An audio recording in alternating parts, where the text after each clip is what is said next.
sudah mulai proses perjalanan haji. Nah, kita yang di sini apa yang harus kita lakukan? Kemarin kita sampaikan bahwa ketika hari Arafah kita melaksanakan puasa. Apa kemarin puasanya? Utamanya puasa Arafah. Iya. Setahun yang lalu dan setahun yang akan datang ya. Masya Allah ya, itu kalau kita lewatkan eman-eman banget ya, eman-eman banget. Jadi jangan sampai kita melewatkan itu ya. Teman-teman sekalian, ini kita bicara tentang keutamaan haji ya. Hari ini tentu kita kepengen menjadi bagian dari mereka yang hari ini sedang persiapan berangkat haji gitu ya. Jadi walaupun jamaah haji Indonesia itu berangkat 40 hari, tapi sejatinya serangkaian ibadah haji itu tidak selama itu ya, hanya beberapa hari ya, 5-6 hari. Nanti kita lebih dalam lagi ya, tapi kita bicara tentang sekarang keutamaan haji ya. Ini ayatnya, mari kita sama-sama baca. A'udzubillahi minasyaitonirrajim. A'udzubillahi minasyaitonirrajim. Fihi ayatum bayyinatum maqamu Ibrahim wa man dakhalahu kana amina walillahi 'alan nasi hijjul baiti man istata'a ilaihi sabila wa man kafara wa innallaha ghaniyun 'anil 'alamin. Ya, ini Quran surat Ali Imran ayat 97. Fihi ayatum bayyinatum maqamu Ibrahim. Padanya terdapat tanda yang nyata, di antaranya maqam Ibrahim. Jadi di sebelah Ka'bah itu ada maqam. Maqam itu bekas telapak kakinya Ibrahim. Ya, bukan kuburan ya. Lalu kemudian waman dakhalahu kana aminah. Barang siapa masuk ke Baitul itu menjadi amanlah dia. Walillahi 'alan nas ya. Hijjul baiti man istata'a ilaihi sabila. Mengerjakan haji adalah kewajiban manusia terhadap Allah, yaitu bagi orang yang sanggup mengadakan perjalanan ke Baitullah. Barang siapa wa man kafara fa innallaha ghaniyun 'anil 'alamin. Barang siapa yang mengingkari kewajiban haji, maka sungguhnya Allah Maha Kaya, tidak merupakan suatu dari semesta alam. Jadi saya garis bawain bahwa haji adalah kewajiban manusia terhadap Allah SWT. Kalau kita bicara rukun Islam itu di situ ada haji. Memang di sini ada keterangan bagi mereka yang sanggup mengadakan perjalanan ke Baitullah. Man istata'a ilaihi sabila gitu ya. Tapi kalau kita lihat, kalau kita benar nganggap kita ini, jadi semua kejadian itu, apa yang kita alami itu sangat tergantung dengan belief. Apa itu belief? Keyakinan. Jadi kalau kita berpikir bisa, kalau kita berpikir mampu, maka kita akan mampu, gitu ya. Termasuk perjalanan ke Baitullah, gitu loh. Kalau kita menganggap itu adalah sebuah rukun yang harus ditunaikan, dan kita merasa bahwa Allah tidak mungkin membebani, la yukallifullahu nafsan illa wus'aha. Allah tidak mungkin membebani makhluk manusia, kita apalagi seorang muslim, itu di luar kemampuannya. Jadi ketika Allah menetapkan rukun ya, rukun itu sebuah di atas wajib, maka akan mampu begitu ya. Nah, maka kita yakinin ayat ini. Jadi tidak mungkin ada syariat, ada perintah itu di luar kemampuan hambanya, gitu ya. Makanya kita ini jangan mengatur lah begitu ya, aku ini nggak mampu, itu namanya dia mengatur dirinya hal yang jelek, gitu ya. Oke, baik. Saya kira ini harus kita garis bawahi. Eh, apa sih keutamaan di antara keutamaan demikian banyak keutamaan haji dan umroh ya? Di antaranya hadis riwayat Tirmidzi, dia jauhkan dari kemiskinan. Masya Allah ya, dijauhkan dari kemiskinan. Gitu. Ikutkanlah umroh kepada haji, karena keduanya menghilangkan kemiskinan dan dosa-dosa sebagaimana pembakaran menghilangkan karat pada besi, emas dan perak. Sementara tidak ada bala bagi haji yang mabrur kecuali surga. Kita lihat nih, keutamaan dari yang namanya umroh dan haji itu menghilangkan kemiskinan. Jadi logikanya kan begini ya, walaupun duitnya banyak itu ya, yang untuk bisa digunakan untuk ke sana, ya. Tetapi Allah lewat keterangan hadis ini menjamin bahwa keduanya menghilangkan kemiskinan, Kalau kita ini beli mobil, pendapatan kita agak cukup, boleh jadi itu bisa menghilangkan kemiskinan. Kenapa? Ya misalnya ya, kita ini nggak pantas untuk misalnya ya belum cukup untuk operasional mobil, lalu kita paksakan membeli mobil. Boleh jadi, ya kayak dulu saya pernah ngalamin, kebetulan kita itu beli mobil second, yang itu hampir setiap minggu itu servis, boros bensinnya, belum lagi mobilnya sering ada. Ya sebenarnya Allah ingin ngajari bahwa kamu ini belum mampu punya mobil, tapi kita paksakan harus pakai utang-utang. Kalau utang-utang ini kan berarti sejatinya ini ya. Nah akhirnya apa? Itu punya aset malah tambah miskin. Ada banyak saya kira kita punya aset, punya harta, yang kemudian dengan harta itu kita tambah miskin, maka jadi biaya. Tapi ini di sini di hadis Tirmidzi ini menerangkan bahwa keduanya menghilangkan kemiskinan. Sebagaimana pembakaran menghilangkan karat pada besi. Jadi kalau ada besi berkarat dibakar gitu ya, maka karatnya hilang. Kita bayangin ya, berarti kalau orang melakukan kedua ini, umroh maupun haji ini, oke, kemiskinannya akan dijauhkan atau dibersihkan. Masya Allah ya. Ini bukan kata Nurin ya, tapi ini hadis begitu ya. Berikutnya doanya dikabulkan. Jamaah haji dan juga umroh adalah tugas dari Allah. Apabila mereka berdoa, maka Allah akan mengabulkannya. Dan apabila mereka minta ampun, Allah akan mengampuninya. Kita ini kan ngerasa kadang doa kita ini nggak diijabah, lama apa nggak sudah berdoa gitu ya, Masya Allah ya. Ini ketika haji dan umroh atau salah satu di antaranya begitu ya, ketika mereka berdoa maka Allah akan mengabulkannya, itu ya. Termasuk apabila mereka minta ampun, Allah akan mengampuninya. Nih penguat yang tadi, hadis penghapus dosa. Siapa saja yang berhaji lalu tidak berkata keji dan tidak berbuat dosa, niscaya ia pulang seperti hari dilahirkan oleh ibunya. Hadis riwayat Bukhari, Muslim, An-Nasai, At-Tirmidzi dan Ibnu Majah. Ini banyak banget nih yang meriwayatkannya. Jadi seperti bayi baru lahir. Jadi ingat ya, saya sering harus bawain, rizki itu menjauh kalau dosa. Kalau kita melakukan maksiat, maka rizki menjauh, malah dekat dengan bencana.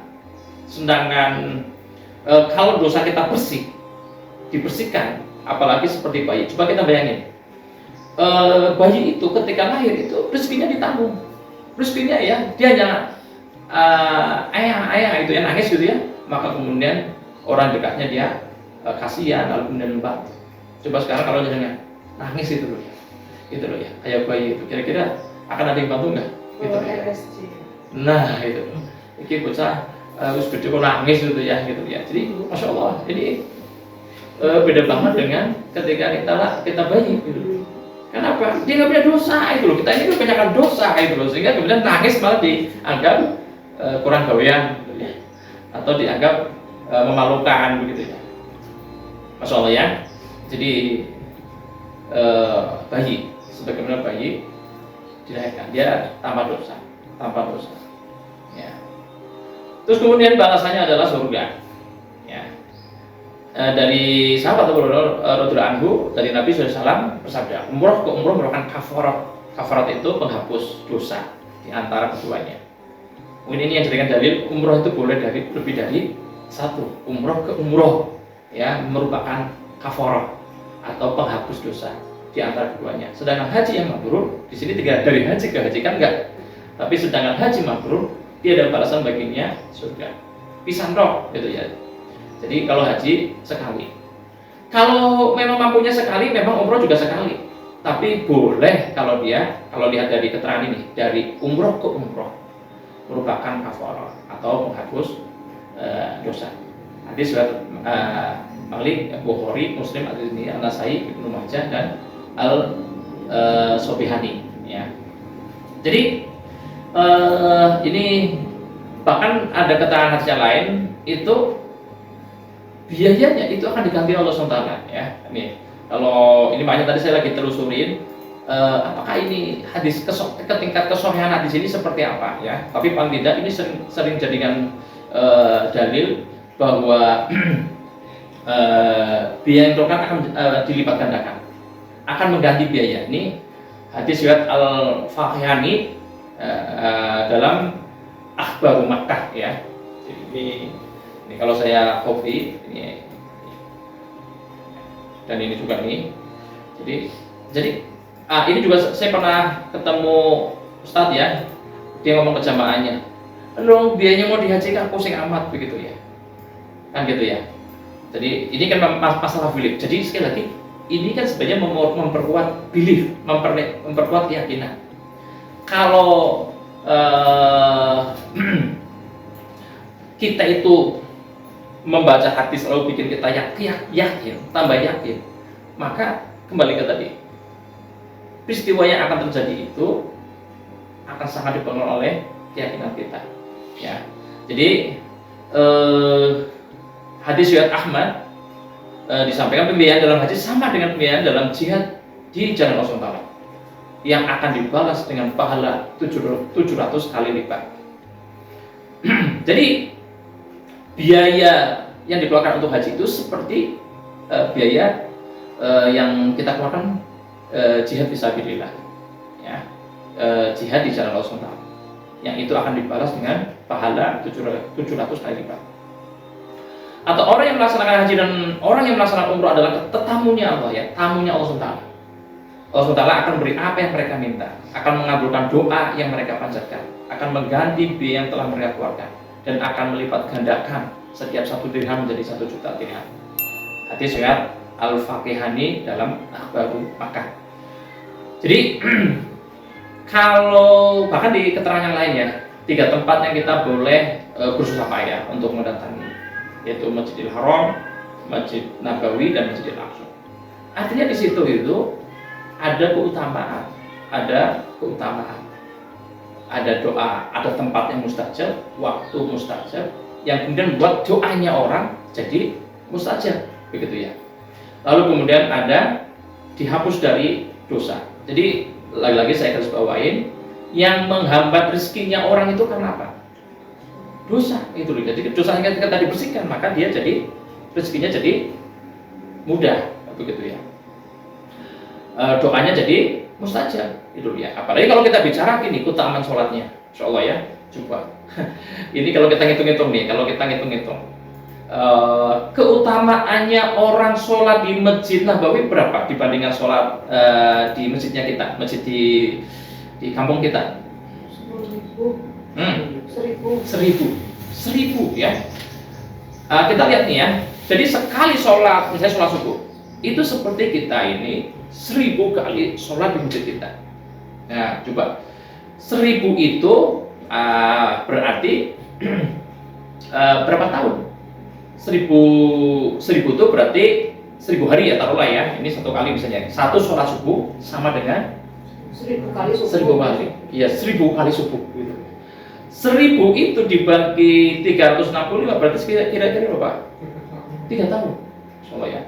Oke, itu kalau sholat di Masjid Nabawi. Sekarang kalau kita sholat di Masjidil Haram 100.000. Nih, 100.000. 100.000 ya. Dibagi 365 ya. Berapa nih? 273 ya. Gitu loh. Tapi yang 1000 saja ya, paling gampang tadi 3 tahun. 3 tahun kali tadi kalau di Masjid Nabawi 1 kali itu seperti 3 tahun. Nah, kalau 100.000 berarti kali 100 kan gitu ya. Berarti berapa? 3 kali 100 kan ya? Berarti 300-an gitu loh. Insyaallah ya. Ya benar ya tadi ya hitungannya. Ini kalau kita bicara keutamaan gitu ya. Jadi demikian utamanya.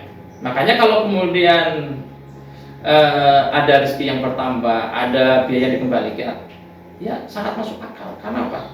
Keutamanya lebih dasar dan di sana menghapus dosa. Ini dengan catatan ya, di sana itu kan ada, memang kita lihat ada orang niat hajinya udah salah gitu ya. Maka ada orang pulang haji itu dia nyesel banget.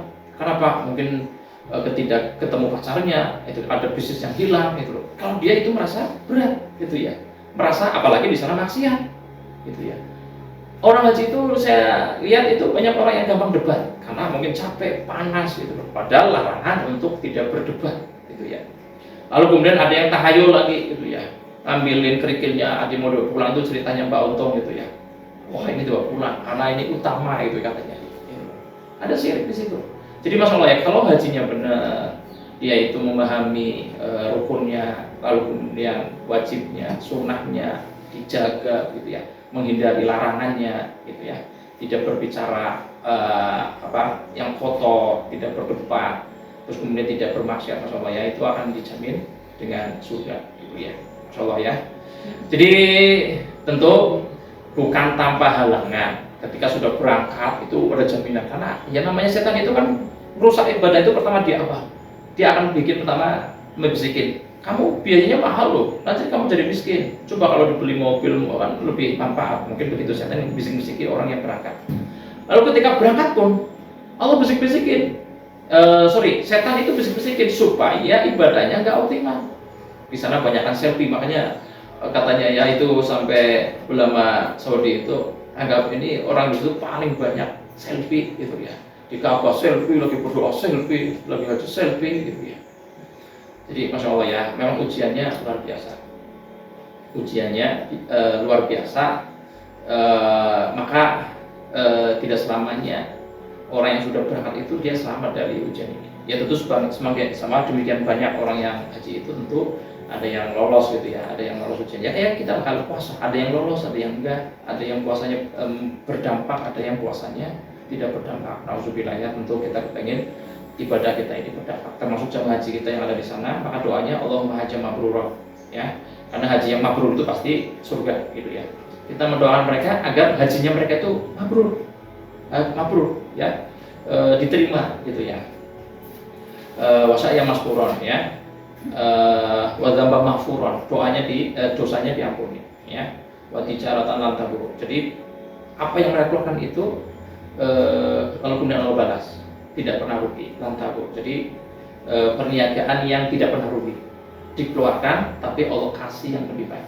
Itu doanya mereka yang sedang berhaji. Mudah-mudahan Allah kuatkan kita, niat kita yang kuat. Kemarin ada ustaz yang katakan begini, Pak, kalau aku sudah bayar haji lalu kemudian mati gimana? Ya, dia sudah dapat pahalanya. Kita sudah niat dan sudah nabung, kok orang sampai, nggak sampai. Allah sudah tulis itu niat kita yang. Tapi kalau hanya kepengin tok, ya kan. Artinya kan ini sebenarnya niat yang belum benar. Tapi kalau niat itu berarti dia sudah, ya saya mau ke sana. Lalu kemudian dia melakukan menabung ya, menyiapkan hartanya untuk ke sana. Itu saya kira niatnya lebih benar gitu ya. Dan ketika nggak sampai, Allah sudah tulis niat itu sudah sampai gitu ya, insya Allah gitu. Subhanallah wa bihamdika asyhadu an la ilaha illa anta astaghfiruka wa atubu ilaik. Assalamualaikum warahmatullahi wabarakatuh.